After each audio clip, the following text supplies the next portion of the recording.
Nos reunimos mais uma vez nesse nosso canal, A Verdade da Fé Católica, esse canal que tem por objetivo principal trazer para aqueles que se interessarem a voz dos papas, os documentos, os ensinamentos dos 20 concílios, tudo aquilo que corresponde à fé católica, justamente porque muitos precisam conhecer aquilo que a igreja crê, professa, acredita, que a nossa igreja ela é una, santa, católica e apostólica.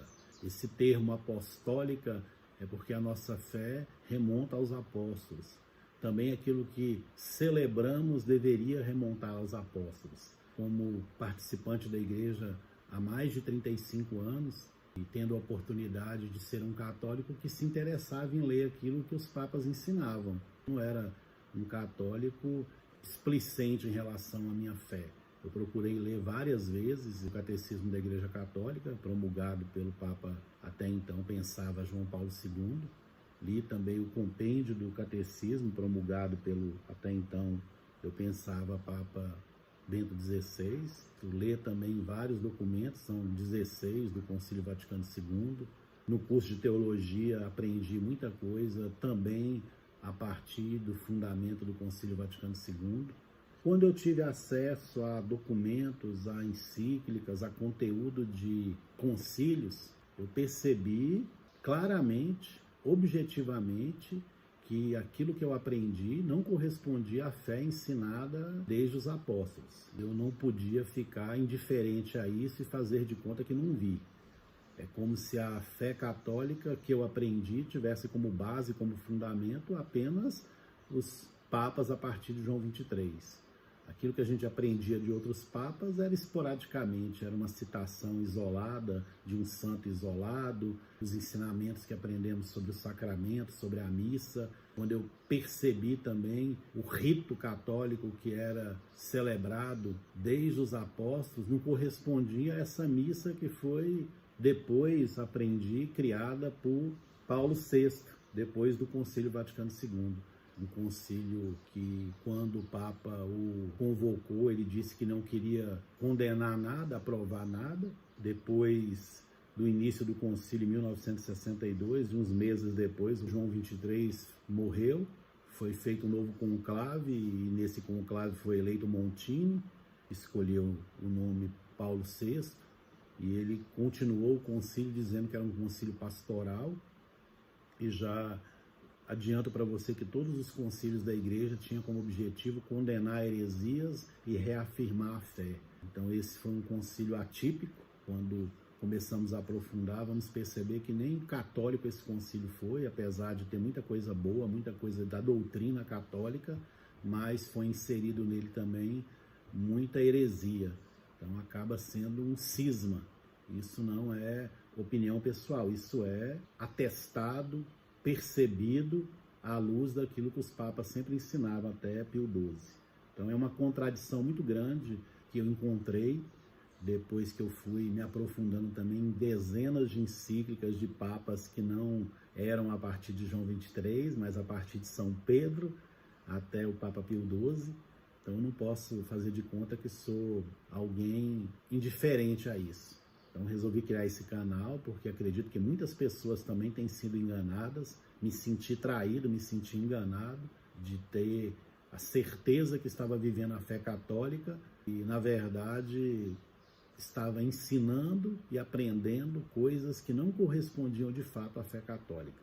Hoje o objetivo desse canal é ler a bula Quo Primeo Tempore.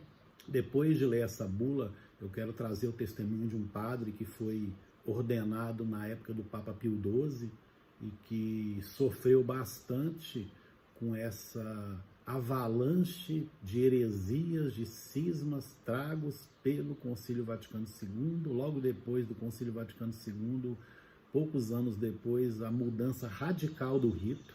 Essa missa que nós participamos hoje, eu participei por mais de 30 anos, ela não corresponde à fé católica.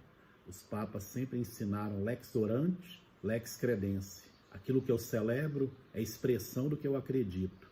Na verdade é uma grande bagunça, um grande engano, porque seria obrigação do corpo docente da igreja fazer isso.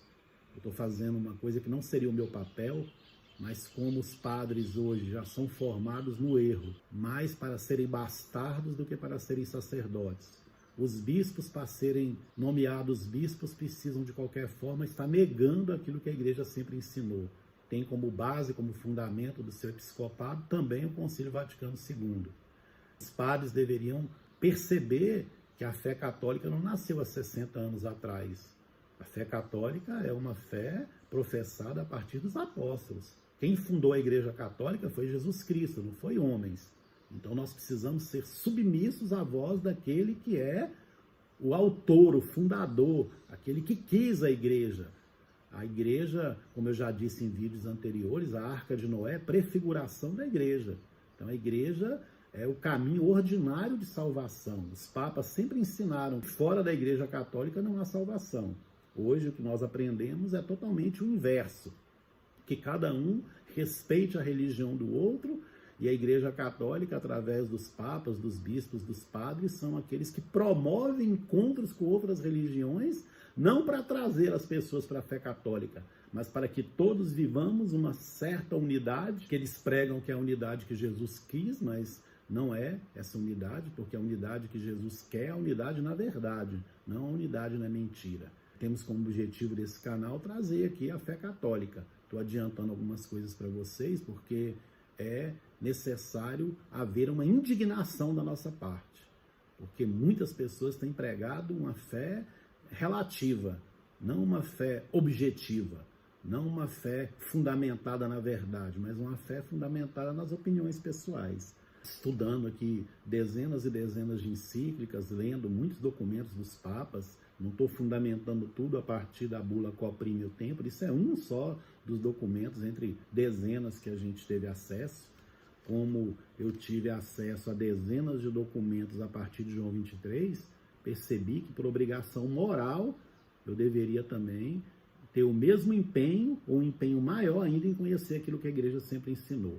Porque eu pensava que, sendo católico, a partir daquilo que me era ensinado a partir do Concílio Vaticano II, eu realmente seria um bom católico. Mas a verdade é que nem católico eu era.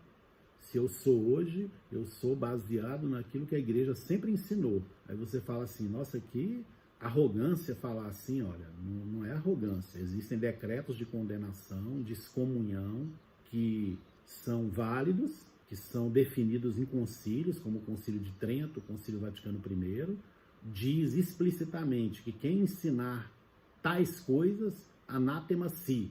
E essas tais coisas que são condenadas pelos papas, que são condenadas pelos concílios, essas tais coisas foram ensinadas a partir do Concílio Vaticano II, a partir do João 23 e todos os outros seguintes. Não sou eu que faço o decreto de excomunhão, não sou eu que excomungo ninguém, não sou eu que crio os dogmas, eu estou apenas trazendo para você a luz daquilo que a igreja sempre ensinou, porque eu acredito que esses 20 concílios têm certa autoridade sobre a igreja, e esses papas também, que tive acesso à leitura dessas encíclicas, são papas que têm autoridade. Várias encíclicas que eu li, especificamente sobre a maçonaria, desde o ano de 1738, os papas têm escrito encíclicas denunciando aqueles que têm feito de tudo para destruir a igreja por dentro.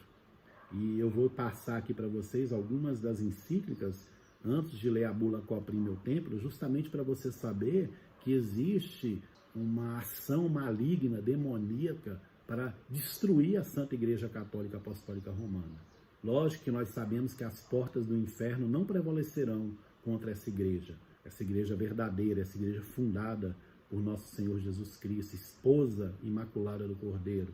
Mas não podemos também negar que essa igreja fundada por Jesus Cristo não é essa igreja conciliar, essa igreja que ensina o erro, essa igreja que promove pastoralmente bênçãos de casais do mesmo sexo, bênção de casais em segunda, em terceira, em quarta, em quinta união, essa igreja que prega um acolhimento, mas expurgando as pessoas de buscarem a verdade, é um acolhimento falso, não existe amor fora da verdade, então esse acolhimento é um acolhimento, uma caricatura de acolhimento. O Papa Leão XIII escreveu uma encíclica, Humanum Genus, Essa é uma das encíclicas que o Papa Leão XIII escreveu denunciando a maçonaria, porque os papas sempre foram defensores da fé católica. Os papas sempre foram aqueles guardiões da tradição, guardiões do depósito da fé, com exceção desses últimos que são destruidores da fé católica. E eu estou dizendo isso na autoridade daqueles que são sucessores de Pedro,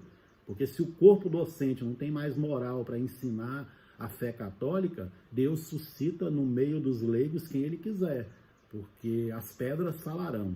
O Papa Leão XIII diz: a primeira advertência do perigo da maçonaria foi dada por Clemente XII no ano de 1738, e a sua constituição foi confirmada e renovada por Bento XIV.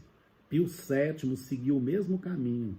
Leão XII, por sua constituição apostólica quo graviora, juntou os atos e decretos dos pontífices anteriores sobre o assunto e os ratificou e confirmou para sempre.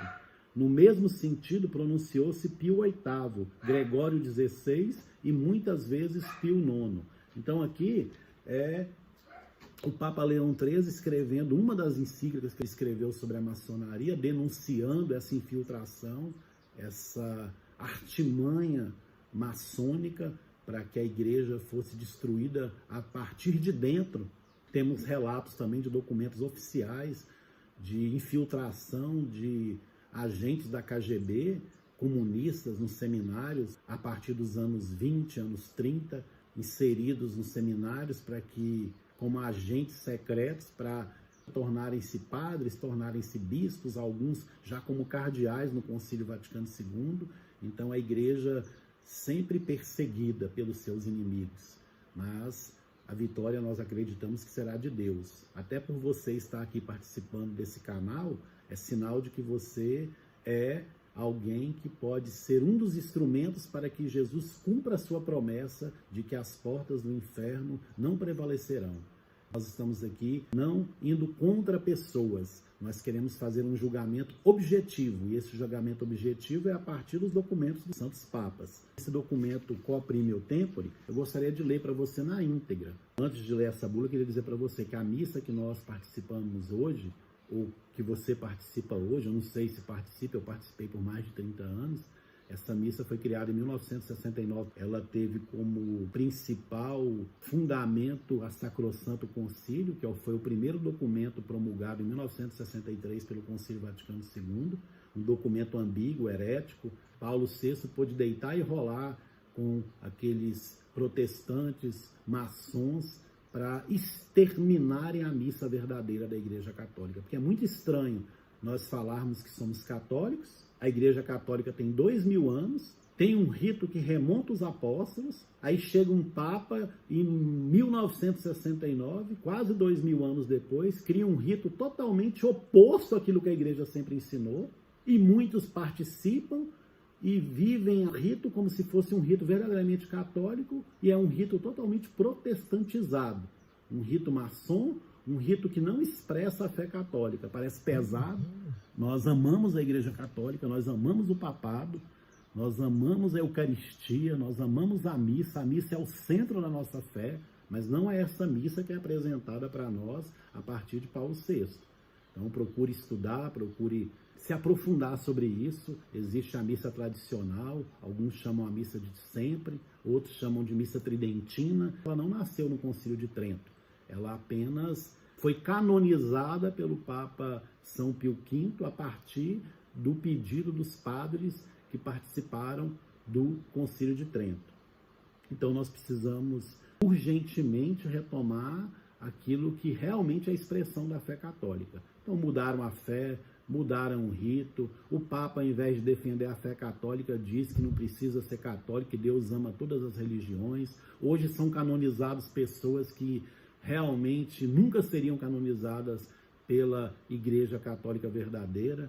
Alguns que foram canonizados chegaram a dizer que Deus ama todas as religiões, é o caso de Madre Teresa de Calcutá, e Deus não tem como amar o erro, Deus ama o pecador, não o pecado. Isso é uma verdade básica de fé. Então, quando a gente vai analisar as devoções que são apresentadas para nós hoje, quando vamos analisar aquilo que é apresentado como católico, é triste. o que estão fazendo com a Igreja Católica. Mas ainda há esperança, porque acreditamos na promessa de Jesus. Vamos à leitura da bula Quo Primeo Tempore. Pio, bispo, servo dos servos de Deus, para perpétua memória, desde que fomos elevados ao ápice da hierarquia apostólica, de bom grado aplicamos nosso zelo e nossas forças e dirigimos todos os nossos pensamentos no sentido de conservar na sua pureza tudo o que diz respeito ao culto da Igreja. Olha como que o Papa Pio V, até então Pio V, depois em 1712, pelo Papa Clemente XI, foi elevado aos altares da Igreja Católica. Então aqui estamos lendo uma bula de um santo, além de ser Papa, um Papa santo. Pio, bispo, servo dos servos de Deus, para perpétua memória, desde que fomos elevados ao ápice da hierarquia apostólica. Qual que é o ápice da hierarquia apostólica? O papado. De bom grado aplicamos nosso zelo e nossas forças e dirigimos todos os nossos pensamentos no sentido de conservar na sua pureza tudo o que diz respeito ao culto da Igreja. Conservar na sua pureza tudo o que diz respeito ao culto da Igreja.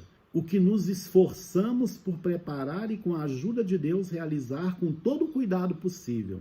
Ora, entre outros decretos do Santo Concílio de Trento, cabia-nos estabelecer a edição e correção dos livros santos, catecismo, missal e breviário. Com a graça de Deus, já foi publicado o catecismo publicado a partir do Concílio de Trento. Com a graça de Deus, já foi publicado o catecismo, destinado à instrução do povo, e corrigido o breviário, para que se tributem a Deus os devidos louvores. Outro sim, para que ao breviário correspondesse o missal, como é justo e conveniente, que na Igreja de Deus haja uma só maneira de salmodiar e um só rito para celebrar a missa. Parecia-nos necessário providenciar o mais cedo possível o restante dessa tarefa, ou seja, a edição do missal. Para tanto, julgamos dever confiar esse trabalho a uma comissão de homens eruditos. Esses começaram a cotejar cuidadosamente todos os textos com os antigos de nossa Biblioteca Vaticana e com outros, quer corrigidos, quer sem alteração, que foram requisitados de toda parte. Depois, tendo consultado os escritos dos antigos e de autores aprovados, que nos deixaram documentos relativos à organização desses mesmos ritos, eles restituíram o missal propriamente dito à norma e ao rito dos santos padres. Então veja bem, nós estamos falando aqui de um concílio que veio após a Revolução Protestante de Lutero, que colocou de cabeça para baixo os ensinamentos da fé católica. Esses bispos do mundo inteiro se reuniram na cidade italiana de Trento e reafirmaram aquilo que a Igreja sempre ensinou. Aqui, nesse catecismo romano, não é uma fé que surgiu no século XVI. Aqui é um compêndio de toda a doutrina católica ensinada a partir dos apóstolos. Foi necessário reafirmar essa verdade, condenar heresias e reafirmar dogmas. Esse é o contexto do Concílio de Trento. Eles restituíram o missal propriamente dito à norma e ao rito dos santos padres. Mandamos que seja impresso e publicado em Roma, a fim de que todos possam tirar os frutos dessa disposição e do trabalho empreendido, de tal sorte que os padres sabiam de que preces devem servir-se e quais os ritos, quais as cerimônias que devem observar doravante na celebração das missas. Então esse missal, ele também não era um missal que foi inventado, um rito que foi criado. Por isso que eu disse aquele momento no início, que não é uma missa tridentina, não é um missal que nasceu no Concílio de Trento. A fé também do catecismo não é nascente do Concílio de Trento, é uma fé que remonta os apóstolos. Esse missal, ele expressa a fé professado, o rito celebrado desde os apóstolos. Ele está dizendo isso aqui, ó. Eles restituíram o missal propriamente dito à norma e ao rito dos santos padres. Esse missal, assim revisto e corrigido, nós após madura reflexão, mandamos que seja impresso e publicado em Roma, a fim de que todos possam tirar os frutos dessa disposição e do trabalho empreendido, de tal sorte que os padres saibam de que preces devem servir-se, quais os ritos, quais as cerimônias que devem observar doravante na celebração da missa. E a fim de que todos, em todos os lugares, adotem e observem as tradições da Santa Igreja Romana, mãe e mestra de todas as igrejas, decretamos e ordenamos que a missa no futuro e para sempre não seja cantada nem rezada de modo diferente do que esta, conforme o missal publicado por nós, em todas as igrejas, nas igrejas patriarcais, catedrais, colegiais, paroquiais,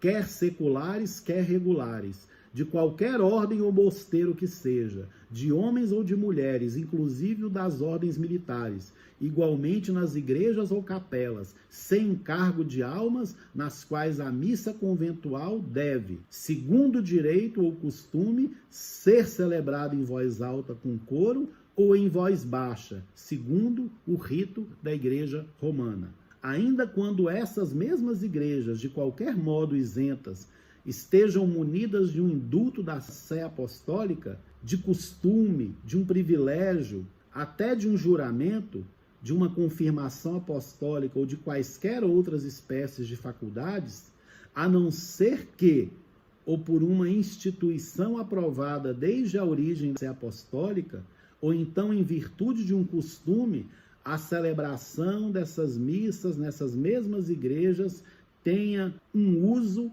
interrupto de 200 anos. As missas que eram celebradas, os missais usados, que tinham menos de 200 anos, imediatamente já usassem esse missal promulgado pelo Papa, na época, Pio V. A essas igrejas nós, de maneira nenhuma, suprimimos nem a referida instituição, nem seu costume de celebrar a missa. Mas se esse missal que acabamos de editar lhes agrada mais, com o consentimento do bispo ou do prelado, junto com o de todo o capítulo, concedemos-lhes a permissão, não obstante quaisquer disposições em contrário, de poder celebrar a missa segundo esse missal. Quanto a todas as outras sobreditas igrejas, por nossa presente Constituição, que será válida para sempre, essa nossa Constituição, que será válida para sempre, nós decretamos e ordenamos, sob pena de nossa indignação, que o uso de seus missais próprios sejam eles radical e totalmente rejeitados. E quanto ao nosso presente missal recentemente publicado, nada jamais lhe deverá ser acrescentado, nem supresso, nem modificado. Quanto a nosso presente missal, esse missal que não foi criado pelo Papa Pio V, não foi criado no século XVI, a missa celebrada 100 anos antes do Concílio de Trento era exatamente a mesma missa celebrada na época do Concílio de Trento. A partir de Paulo VI foi totalmente modificada a Santa Missa. E isso diz respeito à nossa fé, à nossa salvação. Eu aconselho você a não perder tempo com coisas fúteis. Esses ensinamentos são importantes para a salvação da nossa alma. Quanto a todas as outras sobreditas igrejas, por nossa presente Constituição, estou repetindo, que será válida para sempre, nós decretamos e ordenamos, sob pena de nossa indignação, que o uso de seus missais próprios seja supresso e seja eles radical e totalmente rejeitados. E quanto ao nosso presente missal recentemente publicado, nada jamais lhe deverá ser acrescentado, nem supresso, nem modificado. Ordenamos a todos e a cada um dos patriarcas, administradores das referidas igrejas, bem como a todas as outras pessoas revestidas de alguma dignidade eclesiástica, mesmo cardeais da Santa Igreja Romana, ou dotados de qualquer outro grau ou preeminência, e em nome da santa obediência, rigorosamente prescrevemos que todas as outras práticas, todos os outros ritos, sem exceção, de outros missais, por mais antigos que sejam, observados por costume até o presente, sejam por eles absolutamente abandonados para o futuro e totalmente rejeitados. Cantem ou rezem a missa segundo o rito, o modo e a norma por nós indicados no presente missal. E na celebração da missa, não tenha a audácia de acrescentar outras cerimônias, nem de recitar outras orações, senão as que estão contidas nesse missal.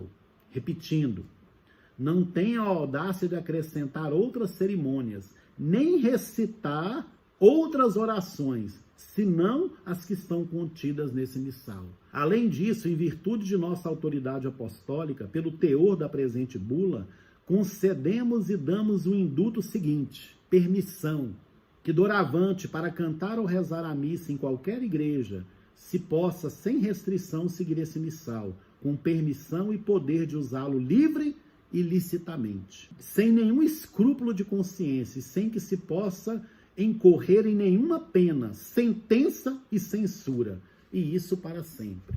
Engraçado que eu participando 35 anos da igreja, nunca tinha participado de uma missa tradicional. Eu nem sabia que existia a missa tradicional. Isso foi escondido, parece que a 7 chaves. Isso mostra para nós que esses falsos pastores odeiam a missa tradicional. Não tem a audácia de acrescentar outras cerimônias, nem de recitar outras orações, senão as que estão contidas nesse missal.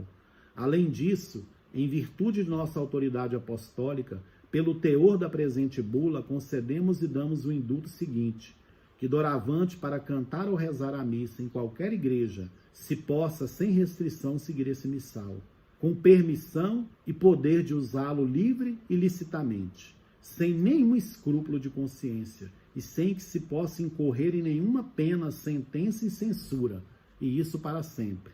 Da mesma forma, decretamos e declaramos que os prelados, administradores, cônegos, capelães e todos os outros padres seculares, designados com qualquer denominação ou regulares de qualquer ordem, não sejam obrigados a celebrar a missa de outro modo que o por nós ordenado, e nem sejam coagidos e forçados por quem quer que seja a modificar o presente missal, e a presente bula não poderá jamais, em tempo algum, ser revogada ou modificada, mas permanecerá sempre firme e válida em toda a sua força, não obstante todas as decisões e costumes contrários anteriores, de qualquer espécie, constituições e ordenações apostólicas, ou constituições e ordenações, tanto gerais como especiais, publicadas em concílios provinciais e sinodais.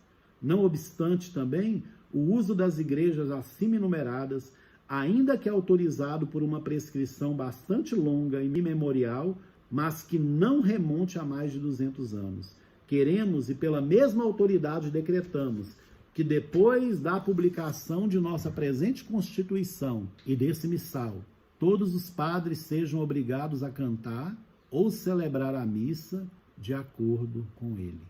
Os que estão na Cúria Romana, após 1 mês. Os que habitam aquém dos Alpes, dentro de 3 meses. Os que habitam além das montanhas, após 6 meses. Ou assim que encontrarem esse missal à venda. Então, muitas coisas que eram ensinadas, decretadas, demoravam meses, talvez anos, para chegar a todos os confins do mundo. E para que em todos os lugares da terra esse missal seja conservado sem corrupção e isento de incorreções e erros, por nossa autoridade apostólica, por nossa autoridade apostólica, e em virtude das presentes, proibimos a todos os impressores domiciliados nos lugares submetidos, direta ou indiretamente, a nossa autoridade e a Santa Igreja Romana, sob pena de confiscação dos livros e de uma multa de 200 ducados de ouro, pagáveis à Câmara Apostólica, bem como aos outros domiciliados em qualquer outro lugar do mundo, sob pena de excomunhão ipso facto e de outras penas ao nosso conselho, à nossa proposta, à nossa sugestão. Se arroguem, por temerária audácia, o direito de imprimir, oferecer ou aceitar essa missa de qualquer maneira, sem nossa permissão ou sem uma licença especial de um comissário apostólico por nós estabelecidos. para esses casos nos países interessados e sem que antes esse comissário ateste plenamente que confrontou com o missal impresso em Roma, segundo a impressão típica, um exemplar do missal destinado ao mesmo impressor, que lhe sirva de modelo para imprimir os outros, e que este concorda com aquele e dele não difere absolutamente nada. Aqui o Papa está dizendo que para você fazer a cópia desse missal, é preciso um comissário apostólico para comparar o missal editado em Roma com o missal que aquelas editoras estão interessadas em duplicar as cópias, para que não haja divergência de ensinamentos. Igreja una, santa, católica e apostólica. E como seria difícil transmitir a presente bula a todos os lugares do mundo cristão e levá-la imediatamente ao conhecimento de todos, ordenamos que, segundo o costume, ela seja publicada e afixada às portas da Basílica do Príncipe dos Apóstolos e da Chancelaria Apostólica, bem como no campo de Flora. Ordenamos igualmente que aos exemplares, mesmo impressos desta bula, subscritos pela mão de um tabelião público e munidos outrossim do selo de uma pessoa constituída em dignidade eclesiástica, que seja dada no mundo inteiro a mesma fé inquebrantável que se daria a presente, caso mostrada ou exibida. Assim, portanto, que a ninguém absolutamente seja permitido infringir, ou por temerária audácia se opor à presente disposição de nossa permissão. Estatuto, ordenação, mandato, preceito, concessão, induto, declaração, vontade, decreto e proibição. Se alguém, contudo, tiver a audácia de atentar contra essas disposições, saiba que incorrerá na indignação de Deus Todo-Poderoso e de seus bem-aventurados apóstolos Pedro e Paulo, dado em Roma, perto de São Pedro, no ano da encarnação do Senhor, 1570, no dia 14 de julho, quinto de nosso pontificado, Pio V. Essa é a bula Quo Primeo Tempore, publicada pelo Papa Pio V, depois se tornou o Papa São Pio V. Gostaria agora de ler o testemunho de um padre que foi quase forçado a abandonar essa missa, que foi celebrada por São João Maria Vianney, Santo Agostinho, a missa dos santos, a missa que santificou muitos daqueles que pedimos a intercessão. Não sei se você sabe, milhares de padres abandonaram o sacerdócio após o Concílio Vaticano II, a partir do novo missal, da nova missa. Essa nova missa ela foi feita pelos próprios inimigos da igreja. Parece pesado o que eu estou falando, parece uma heresia, parece que eu estou indo além daquilo que eu poderia ir como leigo, mas eu estou me baseando naquilo que a igreja sempre ensinou. Espera aí um pouquinho. Me falaram que eu estou na igreja fundada por Jesus Cristo, una, santa, católica e apostólica. Depois de quase 2000 anos, chega um Papa, muda totalmente o rito. Esse rito não expressa mais a fé pregada pelos 20 concílios, pelos 260 papas, e eu preciso ser submisso àquilo que a igreja me apresenta? Peraí, como é que fica a palavra de Deus que diz que o demônio se transvestirá de anjo de luz, se sentará no trono de Deus e se apresentará como Deus? Como é que fica as revelações de La Salette que diz que o Vaticano se tornaria a sede do anticristo? Como ficam os segredos de Fátima, principalmente o terceiro segredo que foi omitido pela igreja? Esse não é o terceiro segredo de Fátima. O terceiro segredo de Fátima está bem claro para aqueles que sabem, foi aberto antes do prazo, foi aberto em 1959, era para ter sido aberto em 1960, provavelmente seria Pio XII que guardou esse segredo. João 23 rejeitou veementemente esse segredo, não acreditou. Lá Nossa Senhora dizia o que estaríamos passando a partir desse herético Concílio Vaticano II, e aqui eu não estou indo contra o concílio vai contra ele mesmo. Quem está contra o concílio são os papas. Muitos dizem, eu prefiro errar com a igreja do que acertar sozinho. Se o Papa Pio V está errado no que ele escreveu, se o Concílio Vaticano I está errado, se o Concílio de Trento está errado, se o Papa Pio IX está errado, se o Papa Leão XIII está errado, se o Papa Gregório XVI está errado, se Clemente XII está errado, São Pio X está errado, então vamos errar com a igreja. Agora você querer errar com João Paulo II e dizer que está errando com a igreja, querer errar com esse concílio herético e dizer que está errando com a igreja, me desculpa, você merece realmente estar na igreja que você está. Porque isso é insanidade, isso é orgulho e isso é prepotência. Falsos pastores se apresentam como pastores da Igreja Católica e a gente aceita e diz que é católico, trabalha na paróquia, ajuda financeiramente essas paróquias, participa de uma missa ilícita, diz que está cumprindo o preceito dominical nessa missa. É o modus operandi dos comunistas, dos modernistas, que foi exaustivamente condenado pelo Papa São Pio X na encíclica Pacente Domini Grestis, em 1907. O que se exige que sem demora falemos é, antes de tudo, que os fautores do erro já não devem ser procurados entre os inimigos declarados, mas que é muito para sentir e recear, se ocultam no próprio seio da igreja, tornando-se destarte, tanto mais nocivos quanto menos percebidos. Muitos foram infiltrados pelos comunistas, pelos maçons.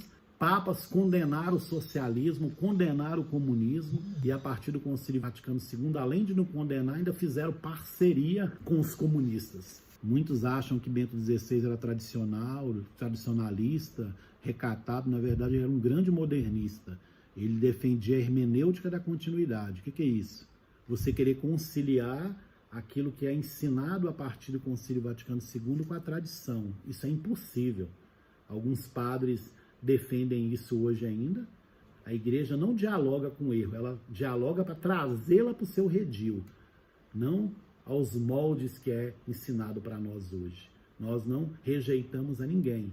A igreja é a casa de Deus, mas nós não podemos abraçar todas as religiões e dizer que Deus ama todas as religiões. Não é verdade. Seria uma contradição de Deus fundar uma igreja, falar que essa igreja é o caminho ordinário de salvação, e aqueles que dirigem a igreja dizer que todos os caminhos levam a Deus, todos somos irmãos, todos somos um, e Deus quer a multiplicidade de igrejas. Isso é heresia, isso é um cisma que nós entramos num cisma. O Concílio Vaticano II foi um cisma com a igreja verdadeira. Esse Concílio Vaticano II foi para o Index. O Index eram os documentos proibidos para a leitura de católicos.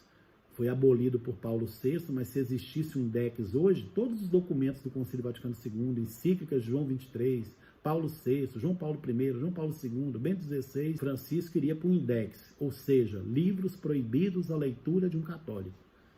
Pesado o que eu estou falando? Eu preciso emprestar minha voz para a voz dos papas. Os sílabos são documentos do Papa Pio IX, que foram reunidos pela Congregação da Sagrada Doutrina. São 80 proposições condenando aqueles que ensinassem diferente daquilo que está ali. E o Concílio Vaticano II ensinam exatamente o oposto daquilo que Pio IX ensinava. O oposto daquilo que Gregório XVI ensinava. O oposto daquilo que São Pio X ensinava. O oposto daquilo que Pio XI ensinava, que Pio XII ensinava. Espera aí um pouquinho. Que igreja que é essa que cada um faz o que quer? Parece aquela passagem de Juízes, capítulo 21, versículo 25. Naquele tempo não havia rei em Israel e cada um fazia o que lhe parecia melhor. Então cada um faz o que quer. Não é assim na igreja de Jesus Cristo. Nós somos a igreja una, santa, católica e apostólica. Muitos padres abandonaram o sacerdócio. Só nos Estados Unidos 20 mil religiosos abandonaram a sua vida religiosa depois do Concílio Vaticano II. Foi uma avalanche. Eu nasci em 1972, 10 anos depois do início do concílio, não vivi isso. A história foi reescrita, os comunistas têm esse modus operandi, reescrever a história. Eu pensei que ser católico era ler aquilo que me passaram. Ser católico é conhecer aquilo que desde São Pedro foi ensinado para nós. Vamos ao testemunho do padre? Amigos, o dia mais importante da minha vida foi o dia que fui ordenado sacerdote. Sacerdos in eterno.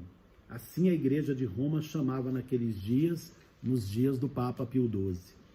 Sacerdos in eterno, em latim. Um sacerdote para sempre.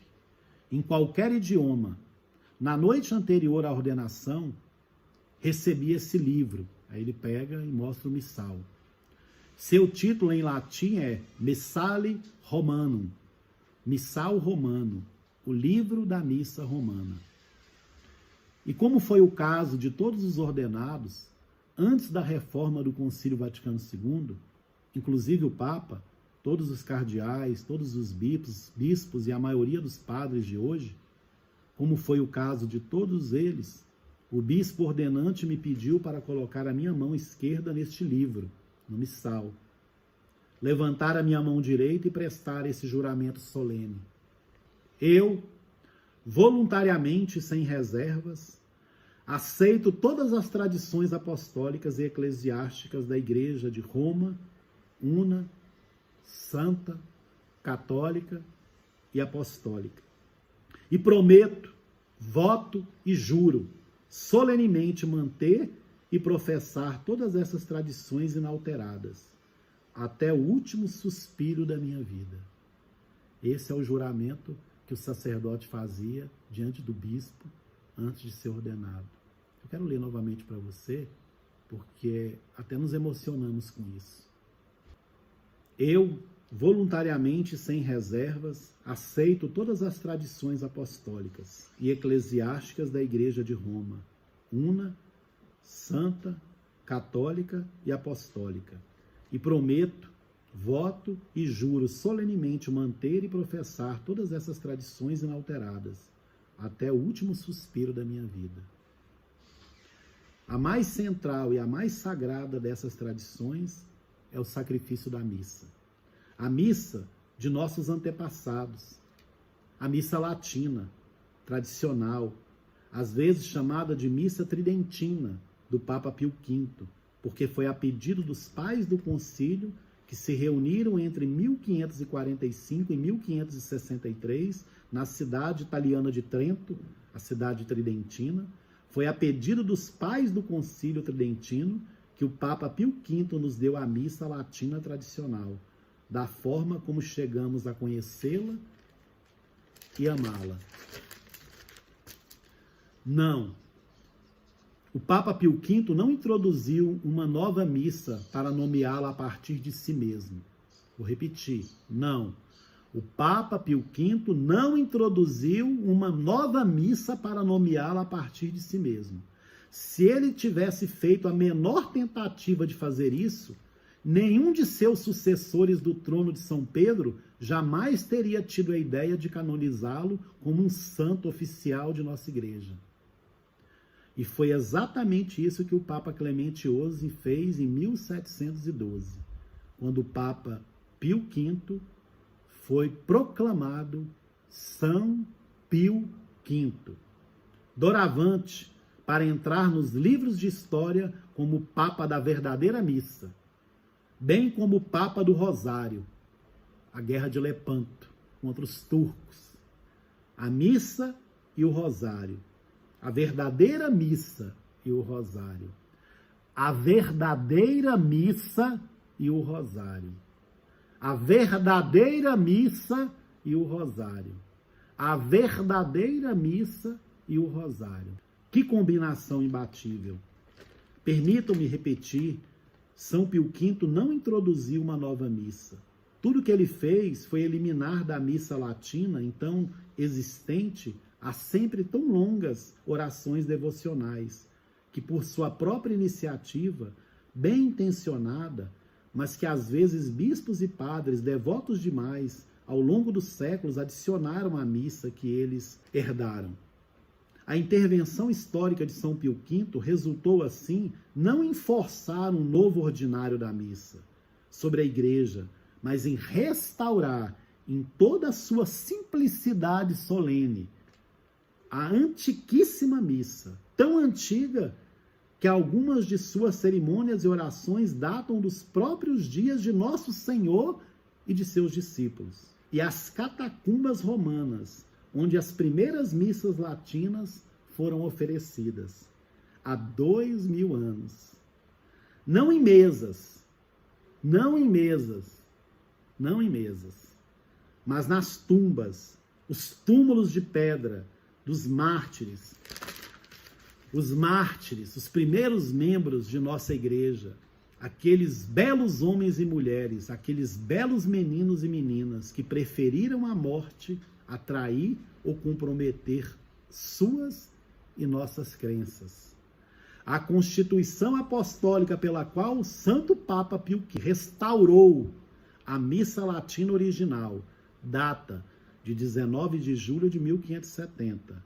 E, como todos esses documentos pontifícios, é conhecida por suas primeiras palavras em latim, neste caso, Quo Primum.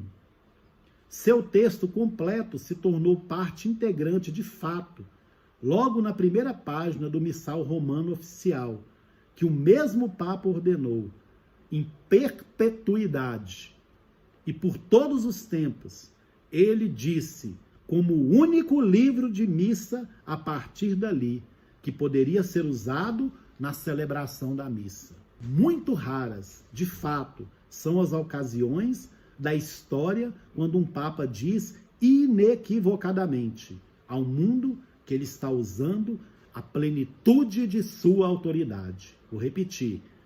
Muito raras, de fato, são as ocasiões da história quando um Papa diz inequivocadamente ao mundo que ele está usando a plenitude de sua autoridade apostólica como sumo pontífice da Igreja de Cristo para emitir um decreto vinculativo em perpetuidade e para sempre, e ameaçar aqueles que ousariam violá-lo, não apenas com a excomunhão da Igreja, mas com a própria vingança de Deus.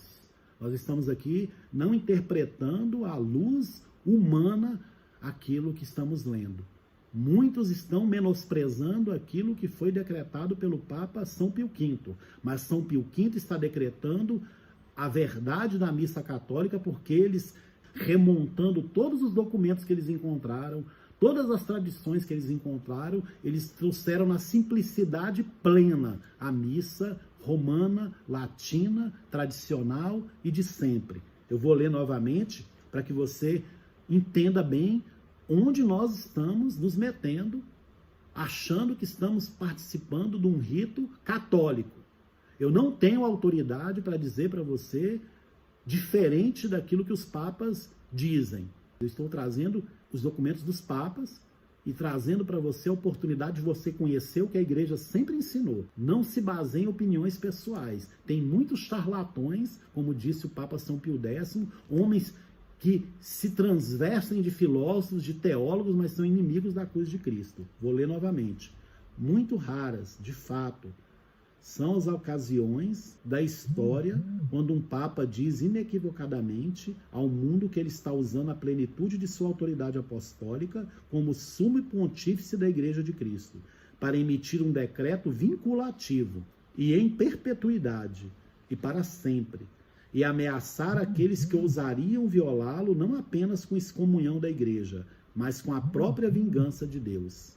Um desses raros decretos papais foi o Quo Primum, de São Pio V, que trata da missa latina tradicional, e eu cito literalmente, traduzindo do texto em latim, abrindo aspas agora, Papa São Pio V. Por meio desse nosso decreto, a ser válido em perpetuidade, determinamos e ordenamos que nunca algo seja adicionado, omitido ou alterado nesse missal, em nenhum momento do futuro. Um padre pode ser forçado a usar qualquer outra maneira de rezar a missa e de modo a impedir de uma vez por todas qualquer escrúpulo de consciência e medo de penas e censuras eclesiásticas. Declaramos por meio disto, em virtude de nossa autoridade apostólica, que decretamos e determinamos que esta nossa presente ordem e decreto deve durar em perpetuidade e nunca poderá ser revogado ou alterado legalmente em uma data futura. E se alguém, no entanto, ousar tentar qualquer ação contrária a essa nossa ordem dada para todos os tempos, que ele saiba que ele incorreu na vingança dos bem-aventurados apóstolos Pedro e Paulo e do próprio Deus Todo-Poderoso. Quem tem ouvidos para ouvir, ouça. Louvado seja o nome de nosso Senhor Jesus Cristo. Para sempre seja louvado. Louvado seja o nome de nosso Senhor Jesus Cristo. Para sempre seja louvado. Louvado seja o nome de nosso Senhor Jesus Cristo, para sempre seja louvado. E concluo agora o testemunho do Padre, dizendo: amigos, em virtude desse decreto apostólico coprímio, e com base nas sólidas bases dogmáticas, morais e canônicas que esse decreto fornece, e como ex-professor de um grande seminário que serviu como consultor teológico e canônico em Roma durante o Concílio Vaticano II, que eu deva ser capaz de avaliar corretamente tais documentos. E em virtude desta Constituição Apostólica, dada para sempre, que estou oferecendo a missa latina tradicional hoje, exatamente da mesma maneira que fiz pela primeira vez há quase meio século atrás, quando a minha mãe, a Igreja, deu a mim e a todos os seus sacerdotes esse único, bilateralmente vinculativo e irrevogável privilégio. Um privilégio e contrato que pretendo, com a graça de Deus, salvaguardar e viver, como jurei solenemente até o último suspiro da minha vida. Bendito seja Deus, nós estamos vivendo tempos sombrios. Suposto Papa Paulo VI, no dia 26 de maio de 1976, quando ele indicou cardeais, ele disse para os cardeais o seguinte: os padres não têm mais escolha de qual missa rezar. Isso foi uma afirmação papal privada. Os padres não gozam mais da escolha de qual missa rezar. Muitos dizem, nunca foi proibida a missa tradicional. Eu digo para você, não foi proibida num decreto, mas na prática foi proibida. Essa nova igreja fundada a partir de João 23, ela odeia a missa tradicional.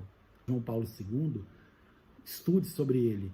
Talvez eu tenha mais autoridade para falar dele do que você, do que o padre, do que o bispo, porque eu duvido que algum bispo tenha lido dezenas de vezes os documentos de João Paulo II, transcrito em cadernos. Então, tinha tudo para me tornar cada vez mais adepto daquilo que João Paulo II ensinava. Quando ele morreu, no dia 2 de abril de 2005, eu fui o primeiro a gritar, santo súbito. Poucos leram o catecismo tantas vezes como eu li. Preparar pregações baseadas nos documentos do Concílio Vaticano II e dos papas a partir de João 23, como eu.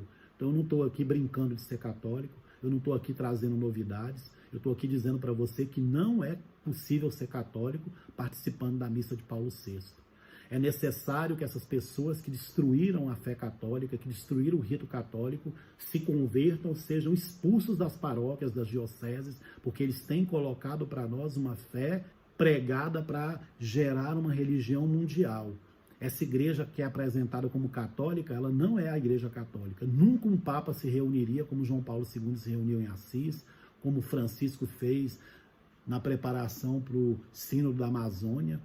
Nós estamos vivendo situações muito aberrantes, situações verdadeiramente satânicas, onde esses líderes são, conscientemente ou não, eles estão servindo o príncipe deste mundo.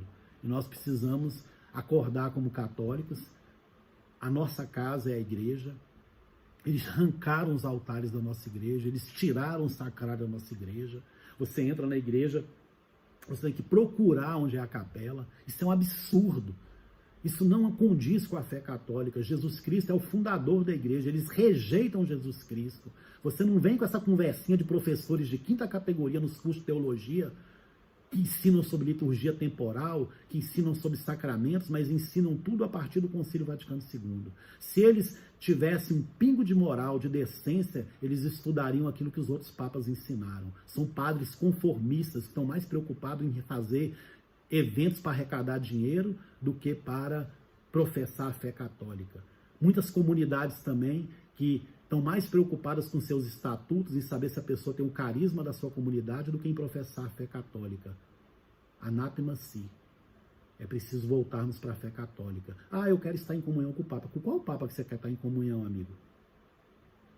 Ah, eu estou na igreja, aconteça o que acontecer. Espera aí um pouquinho. Com qual igreja? A igreja do Papa São Pio V? Porque não é a mesma igreja que nós estamos aqui participando hoje. Nós precisamos confrontar os nossos neurônios. A nossa fé é coisa séria, diz respeito à salvação da nossa alma. Eu estou cometendo algum erro de pedir para você ler os documentos do Papa Pio XI? Eu estou cometendo algum pecado em pedir para você ler os documentos do Papa Pio X? estou cometendo algum pecado em pedir para você ler os documentos de Gregório XVI e do Papa Pio IX? Eu estou cometendo algum pecado em pedir para você ler todo o compêndio da doutrina católica no Catecismo Romano? De você ler aquilo que está contido nos 20 concílios da Igreja Católica e comparar? Você está se achando o católico do momento? O defensor da fé católica defendendo o indefensável? Eu não estou querendo colocar você contra a igreja, eu estou querendo colocar você a favor da igreja de nosso Senhor Jesus Cristo. Não foi eu que criei a fé. Não fui eu que fui escolhido como Papa. Está aqui, lê a Pacente Dominis, lê a Pacente Dominis, lê a Mortale Animus. Que Deus tenha compaixão de nós, quebre o orgulho e nos ensine a buscar a verdadeira fé católica. Há uma profanação da fé católica acontecendo, e a Eucaristia, não podemos brincar com a Eucaristia. Olha o que diz o Catecismo de Trento, na página 257, capítulo 4, sobre o sacramento da Eucaristia. E eu concluo esse vídeo de hoje lendo isso. A importância dessa doutrina. Se entre todos os sagrados mistérios que nosso Senhor e Salvador nos confiou como meios infalíveis para conferir a divina graça, não há nenhum que possa comparar-se com o Santíssimo Sacramento da Eucaristia. Assim também, não há crime que faça temer pior castigo da parte de Deus do que não terem os fiéis devoção e respeito na prática de um mistério, que é toda santidade, ou antes, que contém em si o próprio autor e fonte da santidade. Com muita perspicácia, alcançou o apóstolo essa verdade, sobre ela nos advertiu, tendo, pois, mostrado como era enorme o crime daqueles que não distinguem o corpo do Senhor. Acrescentou logo em seguida: por isso é que entre vós há tantos doentes e fracos, e muitos chegam a morrer.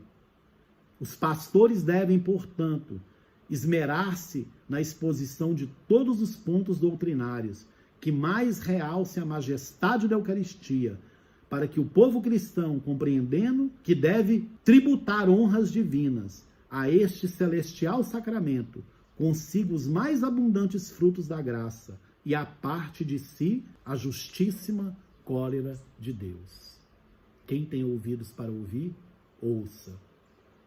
Ave Maria, cheia de graça, o Senhor é convosco, bendita sois vós entre as mulheres, e bendito é o fruto do vosso ventre, Jesus. Santa Maria, Mãe de Deus, rogai por nós, pecadores, agora e na hora de nossa morte. Amém.